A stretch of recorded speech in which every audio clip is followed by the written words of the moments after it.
Welcome to Swaraj news. ముందుగా bulletin లో headlines చూద్దాం.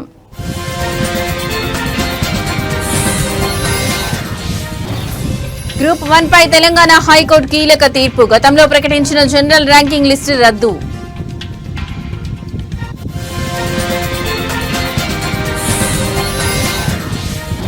వైఎస్ వివేక హత్య కేసు విచారణ మరోసారి వాయిదా. అఫిడవిట్ దాఖలుకు సమయం కోరిన దర్యాప్తు సంస్థ సిబిఐ.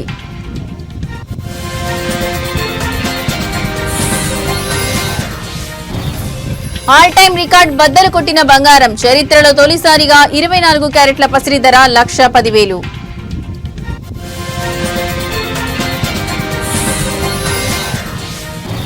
బంగాళాఖాతంలో ఉపరితల ఆవర్తనం. ఏపీ తెలంగాణలో 5 రోజుల పాటు వర్ష సూచన.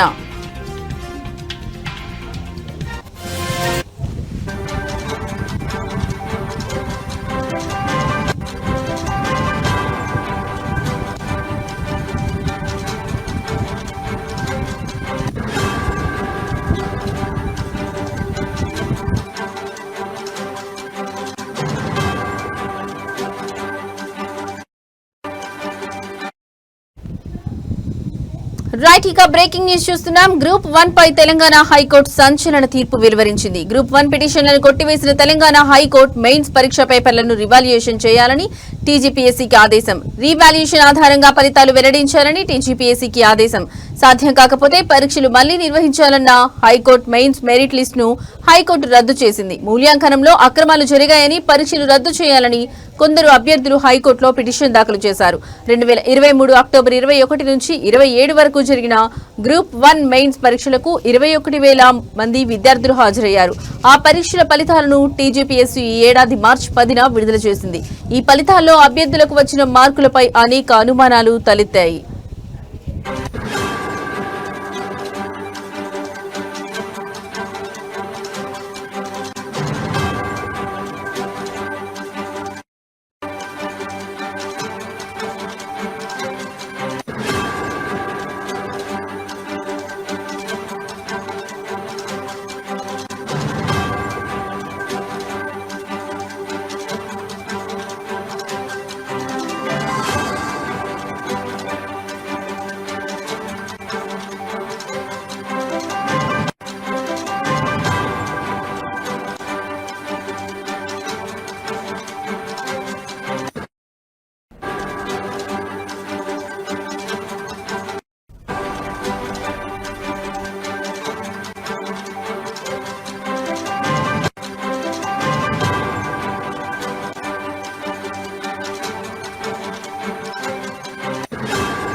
పరీక్షల్లో జెల్ పెన్నులు వాడడం, కోటి మహిళా కాలేజీలో పరీక్ష రాసిన అభ్యర్థుల్లో ఎక్కువ మంది సెలెక్ట్ కావడం, తెలుగు మీడియం అభ్యర్థులు తక్కువగా ఎంపిక కావడం, కేవలం 2 సెంటర్ల నుంచే టాపర్లు ఉండడం తదితర అంశాలపై పలువురు అభ్యర్థులు కోర్టును ఆశ్రయించారు.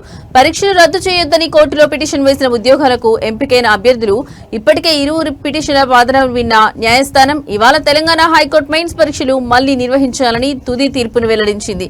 563 గ్రూప్ 1 పోస్టుల భర్తీకి నియామక పరీక్ష నిర్వహించిన టీజీపీఎస్సీ 10th మార్చిన మార్క్స్ ను అభ్యర్థుల లాగిన్ ఐడీలకు పంపించిన టీజీపీఎస్సీ వచ్చిన మార్కులపై అభ్యంతరాలు ఉంటే రీకౌంటింగ్ కి అవకాశం ఇచ్చిన సర్వీస్ కమిషన్, మార్చి 24 వరకు రీకౌంటింగ్ కు అవకాశం ఇచ్చిన సర్వీస్ కమిషన్, ఈ ఏడాది మార్చి 30న జనరల్ ర్యాంకింగ్ లిస్టు విడుదల చేసిన సర్వీస్ కమిషన్.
రైట్, ఇక మరో బ్రేకింగ్ న్యూస్ చూస్తున్నాం. రాష్ట్ర వ్యాప్తంగా తీవ్ర సంచలనం సృష్టించిన మాజీ మంత్రి వైఎస్ వివేకానందరెడ్డి హత్య కేసుకు సంబంధించిన విచారణను సుప్రీంకోర్టు మరోసారి వాయిదా వేసింది. ఈ కేసుకు సంబంధించి అఫిడవిట్ దాఖలు చేసేందుకు దర్యాప్తు సంస్థ సిబిఐ మరింత సమయం కోరడంతో తదుపరి విచారణను ఈ నెల 16వ తేదీకి వాయిదా వేస్తున్నట్లు జస్టిస్ ఎంఎం సుందరేష్ నేతృత్వంలోని ధర్మాసనం ప్రకటించింది.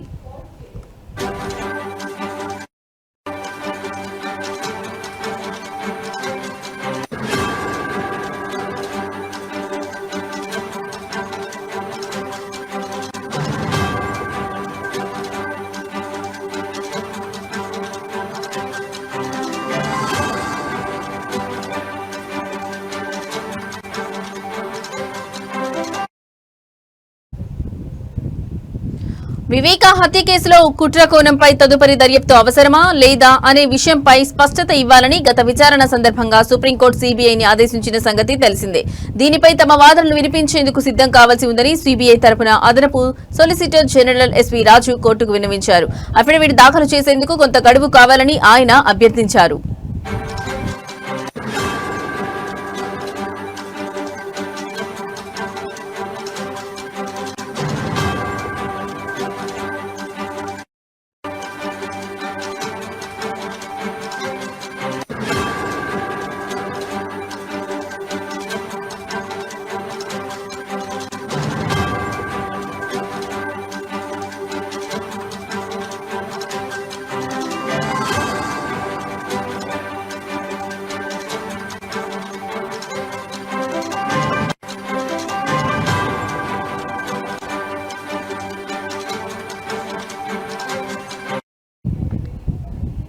సిబిఐ చేసిన విజ్ఞప్తిని పరిగణలోకి తీసుకున్న ధర్మాసనం అందుకు అంగీకారం తెలుపుతూ విచారణను వాయిదా వేసింది. ఈ నెల 16న జరిగే విచారణలో సిబిఐ దాఖలు చేయబోయే అఫిడవిట్ కీలకం కానుంది.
రైట్, ఇక మరో బ్రేకింగ్ న్యూస్ చూస్తున్నాం. బంగారం ధరలు చరిత్రలో ఎన్నడూ లేనంత గరిష్ట స్థాయికి చేరాయి. పసిడి ప్రియులకు భారీ షాక్ ఇస్తూ ధరలు ఆకాశాన్నంటాయి. మంగళవారం ఒక్కరోజే భారీగా పెరిగి తులం స్వచ్ఛమైన బంగారం ధర ఏకంగా 1,10,000 మార్కులు దాటి సరికొత్త రికార్డు సృష్టించింది. వెండి ధరలు కూడా అదే దారిలో పయనిస్తూ కొనుగోలుదారులకు చుక్కలు చూపిస్తున్నాయి.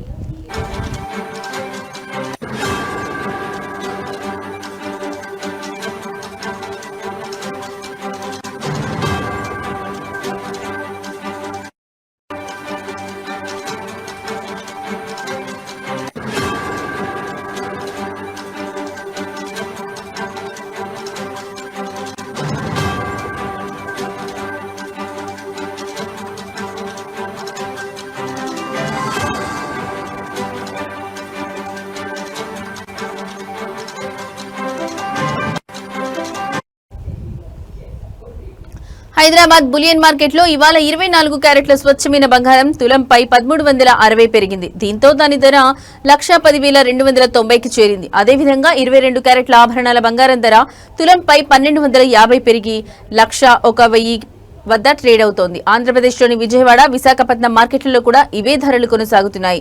బంగారంతో పాటే వెండి ధరలు కూడా భగ్గుమన్నాయి. హైదరాబాద్ మార్కెట్లో కిలో వెండిపై ఒక్కరోజే 3,000 పెరగడంతో దాని ధర 1,40,000 వద్దకు చేరింది. ఒకే రోజు ఇంత భారీ స్థాయిలో ధరలు పెరగడంతో బంగారం కొనాలనుకునే సామాన్య మధ్యతరగతి ప్రజలు ఆందోళన వ్యక్తం చేస్తున్నారు.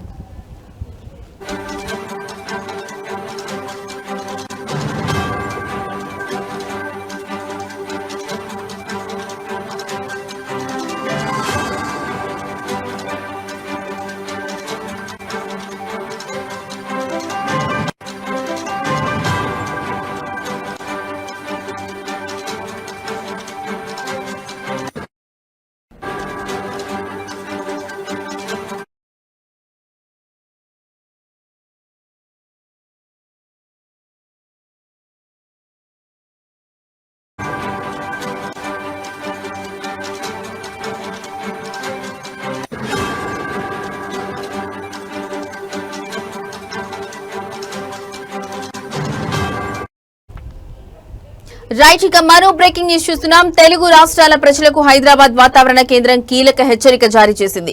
బంగాళాఖాతంలో ఏర్పడనున్న అల్పపీడనం కారణంగా రానున్న 5 రోజుల పాటు ఆంధ్రప్రదేశ్, తెలంగాణ రాష్ట్రాల్లో భారీ నుంచి అతి భారీ వర్షాలు కురిసే అవకాశం ఉందని స్పష్టం చేసింది. ప్రజలు, రైతులు అప్రమత్తంగా ఉండాలని అధికారులు సూచించారు.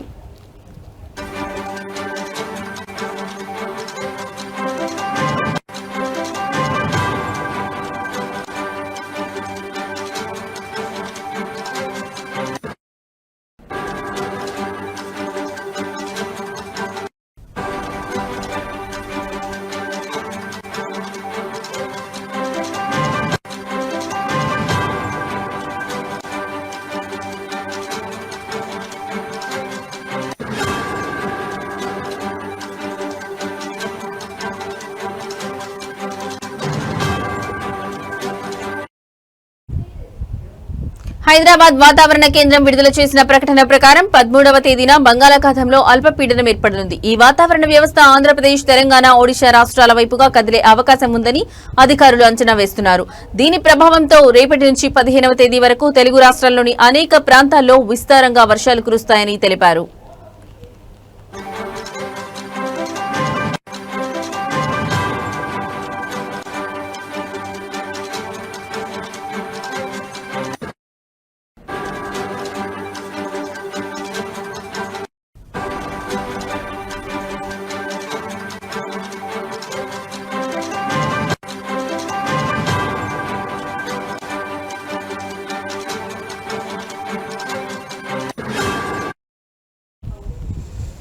కొన్ని చోట్ల కుండపోత వర్షాలు నమోదయ్యే అవకాశం ఉందని, వర్షాలతో పాటు బలమైన ఈదురుగాలులు కూడా వీస్తాయని వాతావరణ శాఖ హెచ్చరించింది. ఇక తెలంగాణలోని పలు జిల్లాల్లో ఈ నెల 14వ తేదీ వరకు తేలికపాటి నుంచి మోస్తారు వర్షాలు కురుస్తాయని వివరించింది.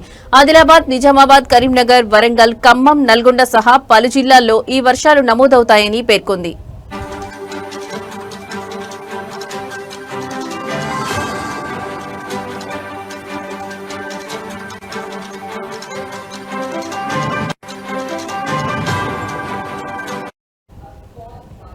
గడిచిన 24 గంటల వ్యవధిలో ఇప్పటికే వరంగల్, హనుమకొండ, ములుగు జిల్లాల్లో మోస్తరు వర్షపాతం నమోదైనట్లు అధికారులు వెల్లడించారు. వరంగల్లో అత్యధికంగా 5.92 సెంటీమీటర్ల వర్షం కురవగా కిల్లా వరంగల్లో 5.57 సెంటీమీటర్లు, గీసుకొండలో 4.50 సెంటీమీటర్ల వర్షపాతం రికార్డైంది.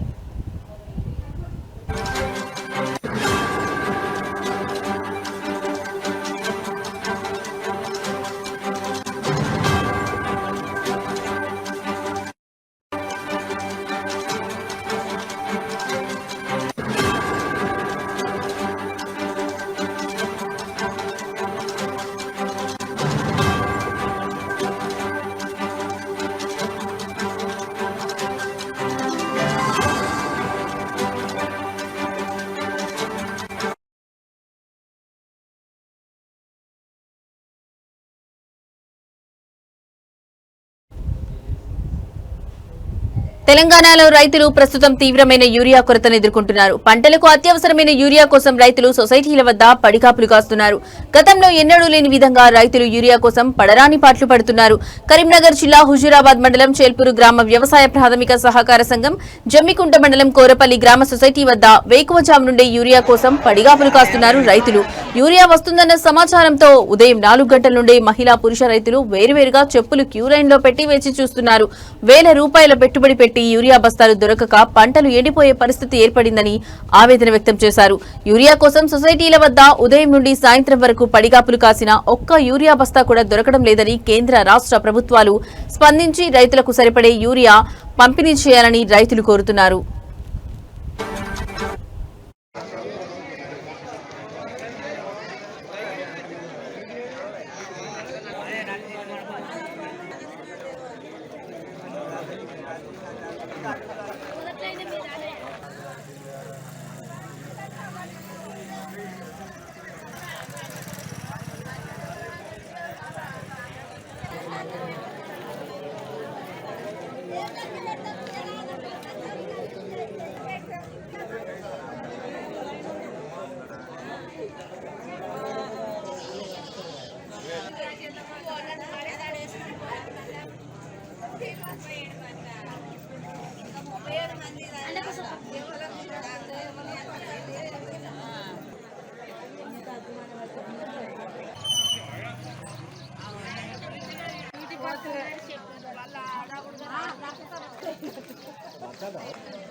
తెలంగాణలో పెన్షన్ల పెంపు కోసం వికలాంగులు ఆందోళన చేపట్టారు. మెదక్ కలెక్టరేట్ ముందు జరిగిన ధర్నాలో వారు తమ డిమాండ్లను వినిపించారు. ఈ సందర్భంగా వికలాంగుల హక్కుల పోరాట నాయకులు దండెళ్ల సామేల్ మాట్లాడుతూ రాష్ట్ర ప్రభుత్వం వికలాంగులను మోసం చేసిందని ఆరోపించారు. ఆంధ్రప్రదేశ్లో ఇస్తున్న విధంగా ఇక్కడ పెన్షన్లు ఎందుకు ఇవ్వడం లేదని ఆయన ప్రశ్నించారు. ఎన్నికల సమయంలో అన్ని రాజకీయ పార్టీలు పెన్షన్ల పెంపుపై హామీలు ఇచ్చాయని, కానీ అధికారంలోకి వచ్చాక ఏ పార్టీ కూడా ఆ హామీలను నిలబెట్టుకోలేదని అన్నారు. ఈ పోరాటానికి మద్దతుగా ఎంఆర్పీఎస్ జాతీయ అధ్యక్షులు మందకృష్ణ మాదిగ మాట్లాడుతూ ఇల్లు, పెళ్లి, వైద్యం, విద్య, ఉద్యోగం వంటి అంశాలపై కూడా ప్రభుత్వం దృష్టి సారించాలని అన్నారు. ఆగస్టు 24న జరిగే వికలాంగుల మహాగర్జనను విజయవంతం చేయాలని ఆయన పిలుపునిచ్చారు. మెదక్ జిల్లాలోని పెన్షన్ లబ్ధిదారులంతా నర్సాపూర్లో జరిగే సమావేశంలో పాల్గొని పోరాటానికి మద్దతు ఇవ్వాలని దండోళ్ల సామేల్ కోరారు.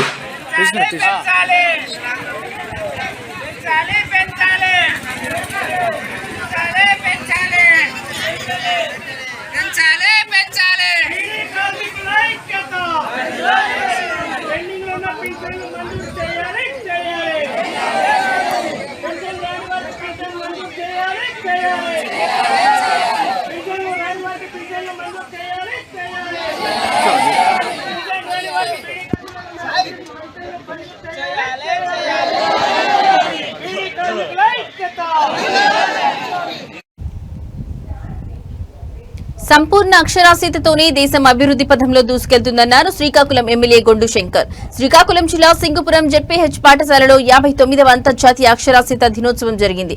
ఎమ్మెల్యే సర్పంచ్ గుండా ఆదిత్యనాయుడు జ్యోతి ప్రజ్వలన చేసి కార్యక్రమాన్ని ప్రారంభించారు. ఈ సందర్భంగా ఎమ్మెల్యే మాట్లాడుతూ నిరక్షరాస్యత సమాజానికి పెద్ద మైనస్ అని, బడి ఈడు పిల్లలను ఎట్టి పరిస్థితుల్లోనూ బడుల్లోనే ఉంచాలని సూచించారు.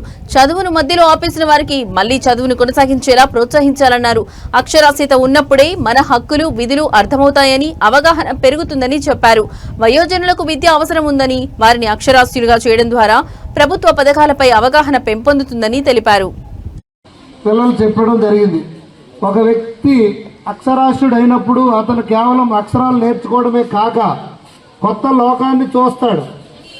తన గురించి, తన చుట్టూ ఉన్న ప్రపంచం గురించి తెలుసుకుంటాడు. అది కేవలం చదువు వల్ల మాత్రమే సాధ్యం. సరైన నిర్ణయాలు తీసుకోవడానికి శక్తిని పొందుతాడు.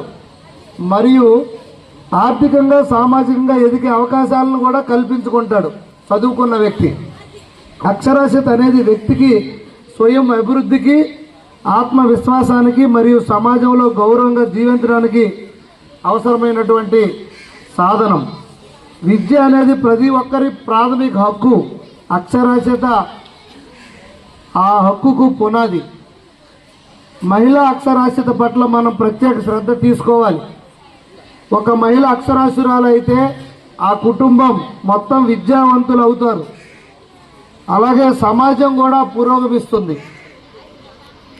ఎందరో మహానుభావులు చదువును ఆయుధంగా ఉపయోగించి సమాజాన్ని వెలిగించారు. వారిలో ఒకరు డాక్టర్ బాబాసాహెబ్ అంబేద్కర్.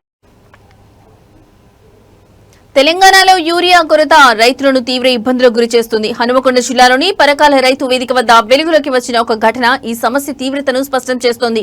జ్వరం వచ్చినా తన చిన్నారి కూతురికి సిరప్ తాగిస్తూ ఒక మహిళా రైతు యూరియా కోసం గంటల తరబడి పడిగాపులు కాసింది. యూరియా కోసం వేచి చూడాల్సిన దుస్థితి ఏర్పడడంతో ఇంట్లో పిల్లలను ఒంటరిగా వదిలి వెళ్లలేక వారిని కూడా వెంట తెచ్చుకోవాల్సి వచ్చిందని ఆ తల్లి ఆవేదన వ్యక్తం చేసింది. ఈ దృశ్యం ప్రస్తుతం సామాజిక మాధ్యమాల్లో వైరల్ అవుతోంది. రైతులు పంటల అవసరాల కోసం తీవ్ర ఇబ్బందులు పడుతున్నారని, ప్రభుత్వాలు వెంటనే స్పందించి ఈ సమస్యను పరిష్కరించాలని నెటిజన్లు డిమాండ్ చేస్తున్నారు.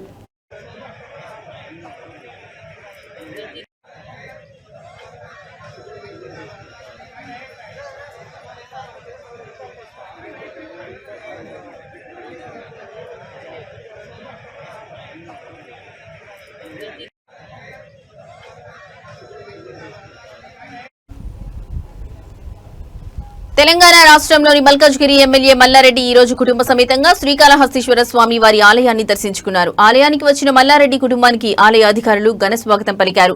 వారికి ప్రత్యేకంగా రాహుకేతు పూజ, అంతరాలయ దర్శనం మరియు వేదాశీర్వచనం ఏర్పాట్లు చేశారు. ఈ కార్యక్రమంలో ఆలయ ప్రోటోకాల్ ఏఈఓ మోహన్, పర్యవేక్షకులు నాగభూషణం, ఏపీఆర్ఓ రవి పాల్గొన్నారు. మల్లారెడ్డి కుటుంబ సభ్యులు ప్రత్యేక పూజల్లో పాల్గొని స్వామివారి ఆశీస్సులు పొందారు.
తిరుపతి జిల్లా రేణిగుంట మండలం కరకంబాడి పంచాయతీలో ఉన్న శ్రీ కరకంబాడి కట్టపుట్టాలమ్మ జాతర ఈ రోజు ఘనంగా జరిగింది. ఈ జాతరను ఆలయ కమిటీ, గ్రామ ప్రజలు కలిసి వైభవంగా నిర్వహించారు. ఉదయం అమ్మవారికి పాలు, పెరుగు, పన్నీరు, తేనె, పంచామృతం, పసుపు, కుంకుమలతో ప్రత్యేక అభిషేకాలు నిర్వహించారు.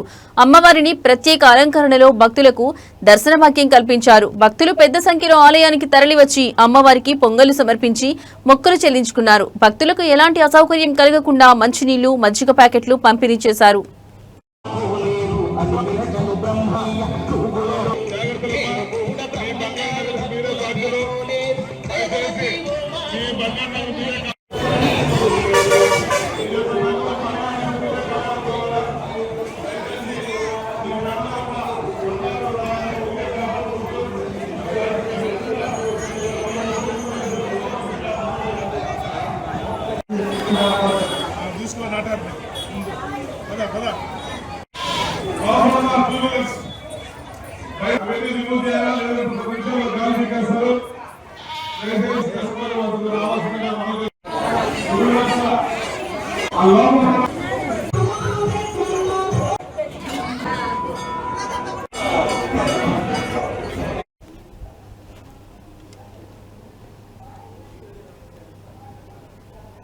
ఇవి ఇప్పటి వరకున్న బులెటిన్ అప్డేట్స్. నమస్తే.